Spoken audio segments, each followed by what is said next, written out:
Урматтуу төраға, урматтуу коллегалар, эми суроолор көп болуп атат, анан каршылыктар да көп болуп атат. Октябрь Жолдошевич, чын эле мыйзамга өзүңөр көрүп жатасыздар, эми байкап жатасыздар да. Ушул мыйзамды повесткадан алып, дагы бир иштеп, депутаттар менен сүйлөшүп, анан бир эксперттер менен дагы бир жолугуп, урматтуу жетекчилер, бир ойлонуп көрбөйсүңөрбү? Ортодо деген планшет менен ошакта жолдо кетип бараткан бир адамды кармап алып, анан бир суроого жооп бере албай калдың деп, анан 10 ай окуйсуң деп, тиякта окуп жаткан мектебиңерде очередь эмес, адамдарга отура турган жер таппай каласыздар да. Туура түшүнүңүздөр.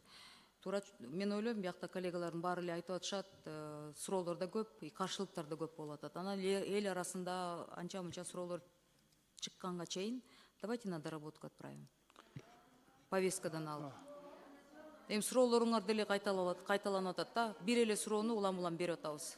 Убакыт созуп атабыз да. А бизде, урматтуу коллегалар, бизде жакынкы чыгыш өлкөдө деген бир топ биздин жарандарыбыз кайрылып атышат. Ошону деген төрагабыз бүгүн коюп берди. Эң акыркы маселе, Тышкы иштер министрлигинен да келип, ошол боюнча да суроолорубуз бар деп, коллегалар кайрылгандыктан, ал маселени да талкуулаш керекпиз да. Кандай дейсиздер? Урматтуу депутаттар, сунуш түштү. Сунуш түшөрүнүн астына мен да бир эки сөз айтып коеюн.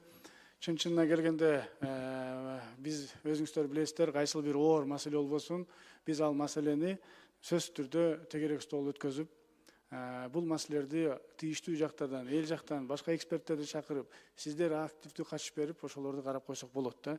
Бул мыйзам боюнча дагы чын айтасыздар, максаты жакшы, бирок көп жерлерде чийкичелер бар экен.